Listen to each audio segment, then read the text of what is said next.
ঠিক না বেঠিক? আগামী দিন লড়াই অনেক বড় লড়াই। এই লড়াই আমাদের লড়তে হবে, না ঘাবড়ে গিয়ে ঘরের কোণে নুকোবেন? জোরে বলুন। একদিকে জালিম অত্যাচারী এবং তাদের বাহিনী থাকবে, আপনারা সাধারণ নিরীহ মানুষ খালি হাতে লড়াই করতে পারবেন তো? জোরে বলুন, পারবেন তো? লড়তে হবে। যদি আপনি আজ ঘরে ঢুকে যান, কালকে কিন্তু আপনার ঘর সমেত আল্লাহর আযাবের শিকার হতে হবে। এটা তো পরীক্ষা, এটা তো আমাদের জন্য পরীক্ষা। নয় হঠাৎ করে মুদি পাগলার মতো বলে ফেললো কেন যে অকাব লোক, অকাব বিরুদ্ধে আইন করলো কেন? এ কথা বুঝছেন না, বোঝেন না? আর যে আমাদেরকে বললো বিজেপির হাত থেকে বাঁচাবো, হঠাৎ করে সে আবার মোদির আইনকে মেনে নিল কেন? কথা মাথায় ঢুকছে না, ঢোকে না? এটা আমাদের পরীক্ষা আল্লাহর পক্ষ থেকে। যেমন মুসা নবীর উম্মতকে ফেরাউনদের পরীক্ষা নিয়েছে, ইব্রাহিম নবীর উম্মতকে নমরুদদের পরীক্ষা নিয়েছে, হযরতে বেলালকে উমাইয়াকে পরীক্ষা নিয়েছে। এ শোনো, আমাদেরকে আল্লাহ মোদি মমতা দিয়ে পরীক্ষা নিচ্ছে। ঘাবড়াবার কোনো জায়গা নাই। দুটো রাস্তা, হয় গাজী না হয় শহীদ, তিনটে কোনো রাস্তা নেই। কথা মাথায় ঢুকলো তো? সেই জায়গায় যাক রোজার মাস, ইসলামের সম্পদ অকাপ, ইসলামী মেম্বারে দাঁড়িয়ে অকাপের দুশ্মনের বিরুদ্ধে বলিছে, অসুবিধা আছে? আচ্ছা, ফেরাউনের বিরুদ্ধে বললে অসুবিধা আছে? নমরুদের বিরুদ্ধে, আবু জেহেলের বিরুদ্ধে কেন অসুবিধা নেই? তারা ইসলামের দুশ্মন, তাই তো নাকি? তাহলে মোদি আর মমতা ইসলামের বন্ধু নাকি? তাহলে ওদের বিরুদ্ধে যদি বলা এখান থেকে জায়েজ হয়, তাই এদের বিরুদ্ধে জায়েজ হবে না কেন? কথা বুঝে আসছে? একদল উলামারা আমাদের কনসেপ্ট তৈরি করে দিয়েছে যে এইখানে রাজনীতির বিষয়ে বলা যাবে না। শোনো, রাজনীতি করা হালাল, রাজনীতি করা হারাম। রাজনীতি যদি জুলুমের জন্য হয়, শোষণের জন্য হয়, ইসলামের বিদ্বেষী হয়, ওই রাজনীতি করা হারাম। আর যে রাজনীতি মানব সেবা, দেশ সেবার জন্য হবে, ওই রাজনীতি হালাল। কথা বুঝে আসছে? আর কথা নয়, এখনই দোয়া হবে। সকলে তওবা করেন। বিসমিল্লাহির রহমানির রহিম। আল্লাহ তাআলা, আমি জানা অজানা, ইচ্ছা ও ইচ্ছা গুনাহ হইতে তওবা করিতেছি। আস্তাগফিরুল্লাহ রাব্বি মিন কুল্লি যামবি ওয়া আতুবু ইলাইহি গুনলে ওয়া আতুবু ইলাইহি। আশহাদু আল্লা ইলাহা ইল্লাল্লাহু ওয়াহদাহু লা শারীকা লাহু ওয়া আশহাদু আন্না মুহাম্মাদান আবদুহু ওয়া রাসূলুহু। লা ইলাহা ইল্লাল্লাহ মুহাম্মাদুর রাসূলুল্লাহ সাল্লাল্লাহু আলাইহি ওয়াসাল্লাম। আচ্ছা, 7 মিনিট বাকি আছে। কি হয়েছে? ও এটা কোন আছে? ওই সব পকড় থেকে যেতে চাইছেন, দুবার লেট গিয়ে ফেলেছি, দিয়া ছেড়ে দিয়ে। হ্যাঁ, আমরা বাপ বেটাই বসে আছি, আমরা হাসি খুশি করবো, যা খুশি করবো। এখানে বাইরের লোক যেন নাক না পালায়। এটা আমার দাদা পীরের বাগান, আমার নবীর উম্মত। সে অন্য সিলসিলার হলো ইমানদার যদি হয়, নবীকে ভালোবাসে, তারা আমাদের ভাই। যে নবীকে ভালোবাসে না, সে আমাদের ভাই নয়। বাস, কথা বুঝে আসছে? কথা শেষ। এখন দোয়া হবে, 5 ওয়াক্ত নামাজ পড়বেন। রোজা চলছে, আগামী বছর পাবো কি না পাবো জানি না। আল্লাহ হায়াতে রেখেছে, একটা রোজা কেউ মিস না করে ফেলেন, মাথায় রাখবেন। ঈদের নামাজ পড়বেন, ভাই ভাই মিলেমিশে থাকবেন। মোমেন মুসলমান, মোমেন মুসলমানের ভাই ভাই, খবরদার কথা বন্ধ রাখবেন না। মুনাফিকের বিরুদ্ধে লড়াই রাসূল করেছে, আজও লড়াই হচ্ছে, কালো লড়াই হবে। মুনাফিককে কখনো দরদ দেখাতে যাবেন না। কথা বুঝে আসছে?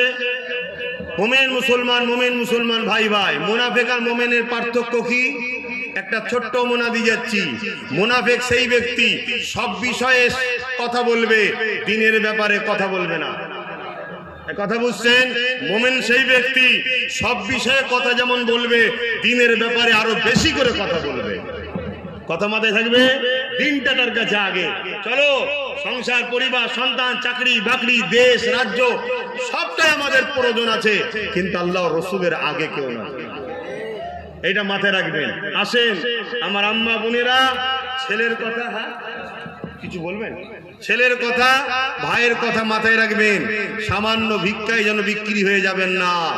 আমি আপনার পীরের আওলাদ বলে যাচ্ছি, যে সাগর এই চোরেদের ঘরে দিয়েছেন, ওই সাগর যদি কখনো আল্লাহ নবী বংশের আওলাদ আমার ভাইয়ের হাতে দায়িত্ব দেয়, আমি আপনাদের ঘরে কথা দিয়ে যাচ্ছি ইনসাফ অনুযায়ী আপনাদেরকে অধিকার এবং আরো বেশি আপনাদের পাওনা, সব পাওনা মিটানো হবে। কিন্তু দায়িত্ব কে দেবে? আমি আল্লাহর কথা বলেছি, আপনাদের কথা বলিনি। কথা বুঝে আসছে? কেন আল্লাহ চাইলে মরাকেও জিন্দা করতে পারে, তো নওশাদকে সিএম বানাতে পারে না? কে বলেছে? আল্লাহ যদি চাই। এবার এই কথা যে কেউ যদি ইনকার তুচ্ছতাচ্ছিল্য করে, মূলত সে আল্লাহর পাওয়ারের উপরে সন্দেহ দাবি করছে। আমি কোন মানুষের কথা বললাম না, না, আল্লাহ যদি দেয় তখন আসেন। আল্লাহুম্মা আমিন, আল্লাহুম্মা আমিন। আয় আল্লাহ, হাবিবের খাতে রহমত করে দয়া করে রোজার মাস। আয় আল্লাহ, এই মাহফিলকে আপনি কবুল করেন। বাৎসরিক মাহফিল হয়, এবছর রোজার মাসে পড়েছে, রোজার মাসে হচ্ছে। ভাইয়েরা আমাকে দাওয়াত করেছে, আল্লাহ দিনের পক্ষে কথা বললাম। শত শেষে আজ যে আপনার ওয়াকাফকে ধ্বংস করার যে ষড়যন্ত্র আজকের ফেরাউন, আজকের জালিম অত্যাচারীরা করছে, তাদের বিরুদ্ধে দুটো কথা সজাগ করার জন্য, মানুষকে সংগঠিত হওয়ার জন্য বুঝালাম।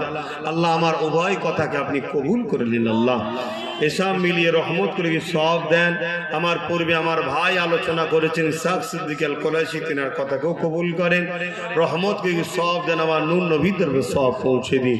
হুজুর আব্বা জান, আম্মা জান, পরিবার, সাহাবা, সাহাবিয়া, চার পিরানে পীর, চার ইমাম হুজুরদের রূপকে সব পৌঁছে দিন। তামাম নবী সিদ্দিকিন, সুহাদা, সালিহিন, আরিফিল্লাহ হুজুরদের রুয়ে সব পৌঁছে দিন। আয় আল্লাহ, আমাদের প্রত্যেকের পীর ও মুর্শিদ মুজাদ্দুজ্জামান দাদা হুজুর রূপকে সব পৌঁছে দিন। আল্লাহ সুলতান হিন্দ গরিব নওয়াজ খাজা মঈনুদ্দিন চিশতি আজ সবখানা পৌঁছে দিন। আয় আল্লাহ, এই আমাদের এই ভাঙরের জমিনে শুয়ে আছেন সুলতান আসগর আলী হুজুর রূপকে সব পৌঁছে দিন। হারুয়া জমিন আব্বাস আলী সবখানা পৌঁছে দিন। ক্যানি আল্লাহ গাজী সাহেব হুজুর রূপকে সবখানা পৌঁছে দিন। মস্তান মঞ্জিল হুজুর রূপকে সবখানা পৌঁছে দিন। বড় মৌলানা বশির আল্লামা হুজুর রূপকে সব পৌঁছে দিন। দাদা হুজুরের যত খলিফা ওলাদ হুজুরদের রুয়ে সব পৌঁছে দিন। আল্লাহ এই ভাঙরে অনেক দাদা হুজুরের আলেম ওলামা চলে গেছে, তখন রূপকে সব পৌঁছে দিন। আজও যারা বেঁচে আছে নেক হায়াত দারাজ করেন, দাদা সিলসিলা তথা দিন ইসলামের খেদমত করার তৌফিক দিন। আমরা যারা হাত তুলি, আমাদের মাই মুরব্বী যারা চলে গেছে জান্নাতি করে দিন। যারা বেঁচে আছে নেক হায়াত দারাজ করুন, দিন ইসলামের উপরে কায়েম রাখুন। নামাজি, মুত্তাকি, পরেজগার, হাজি, গাজী বানান আল্লাহ। দিদারে কাবা, দিদারে মদিনা শরীফ যাওয়ার তৌফিক দান করুন আল্লাহ। রোজাদারদের নিয়ে হাত তুলেছি, রোজা অবস্থায় হাত তুলেছি আল্লাহ। আমার ভাই নওশাদকে আপনি কামিয়াবি দেবেন আল্লাহ। জালিমদের ঘর আপনি ধ্বংস করে দিন আল্লাহ। আল্লাহ আমার ভাইয়ের রাস্তার কাঁটাগুলোকে পরিষ্কার করে দিন আল্লাহ, এবং আমার ভাইকে ন্যায়পরায়ণ সত্যবাদী বানাবেন আল্লাহ। মানুষকে ভালোবাসা, ইনসাফ, ইনসানিয়াত প্রতিষ্ঠিত করার তৌফিক দান করবেন আল্লাহ। আয় আল্লাহ, আমার দেশকে আপনি হেফাজত করুন। আমার দেশের সেনাবাহিনী, পুলিশ বাহিনী, বিএসএফ বাহিনী, তাদেরকেও সুস্থ ভালো রাখুন। এই রোজার পবিত্র মাসে আল্লাহ আমার দেশের হিন্দু, দলিত, আদিবাসী সবাইকে সুস্থ ভালো রাখেন। আমার দেশে আপনি শান্তি দেন, রহমত দেন আল্লাহ। জালিম হুকুমাতদের হাত থেকে দেশ ও রাজ্যকে আল্লাহ নিরাপদে রাখুন। এই ভাঙরের জমিনে শান্তি দিন আল্লাহ, বাংলার জমিনে শান্তি দিন আল্লাহ। প্রতিটা বাড়িতে খুশি দিন, অভাব অনটন দূর করে দিন। না আজান দেবে আল্লাহ, ইফতার করবে, তাই দোয়া ছোট করছে, এই সময় দোয়া কবুল হয়। প্রত্যেকের মনের নেক আশাকে কবুল করুন। আমার আব্বা আম্মা, ভাই বোন, পরিবার, স্ত্রী, বাচ্চার উপর রহমত করুন আল্লাহ। আল্লাহ আপনি আমার জন্য যথেষ্ট আসবেন আল্লাহ। আল্লাহ শ্রী কবুল আমিন, আমিন, আমিন। লা ইলাহা ইল্লাল্লাহু মুহাম্মাদুর রাসূলুল্লাহ। ভাই, একটা ছোট্ট কথা, জালিমের বিরুদ্ধে লড়ছি, ইসলামের পক্ষে, পাশে আছেন তো নাকি? তাহলে আগামী দিন ডাকলে, আশপাশে সমা হলে, জনসভায় যাবেন তো? বলুন ইনশাআল্লাহ। কাজ কাম ছেড়ে একটু যেতে হবে, বেশি নয়, একদিন দুদিন একটু সময় দিতে হবে। এখনই আজান দেবে, আজান দিলে আমি দোয়া পড়বো, আমার শেষে পড়বেন, পরে আল্লাহর নাম নিয়ে শুরু করবেন। এই সময়টা আল্লাহ ফেরেশতাদের ঘরে দেখায়, দেখো আমার ফেরেশতারা হাতে খাবার খাচ্ছে না। কার ভয়ে? জোরে বলেন। হারাম খাবার সময় যারা খায়, তারা কি আল্লাহকে ভয় করে? 1 মিনিট আগে খেজুর খেতে আল্লাহর ভয়ে, এতিমের মাল খেও না। কেউ পাননি এমন কেউ আছে না তো? সকলে পড়ুন বিসমিল্লাহির রহমানির রহিম। আল্লাহুম্মা সুমতু লাকা ওয়া তাআক্কালতু আলা রিজকিকা ওয়া আফতারতু বিরহমাতিকা ইয়া আরহামার রাহিমিন। আমার আম্মা বোনেরা, আপনারা যে যেখানে আছেন আস্তে আস্তে ঘরে চলে যান, ঘরের ভেতরে গিয়ে বসে ইফতার করবেন, ফাঁকে নাই, ঘরের ভেতরে। কেন আপনারা মায়ের জাত, আল্লাহ আপনাদের অনেক নিয়ামত করেছে। এই মসজিদ আজান দিলে ইফতার করবেন।